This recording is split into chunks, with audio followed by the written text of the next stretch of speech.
และคือและน้ำเพิ่มเติมไม่ไปเตือเฮ้าคุณอมรรัตน์กาลสิทธิ์มาพร้อมกับพวกเป็นเดมาทำบุญที่กาลสิทธิ์มีความสุขความเจริญเยอะไทยได้คุยอยู่กับนายตั้งวันนี้ว่าทำสวยเนาะปีนี้เป็นต้นไปขอให้คุณอมรรัตน์ส่งหายไข่หายป่วย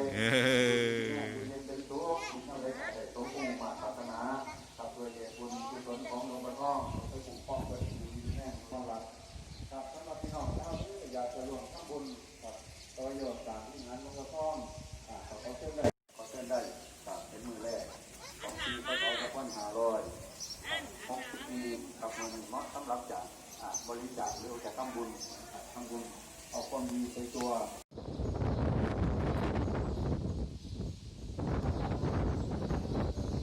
ไหล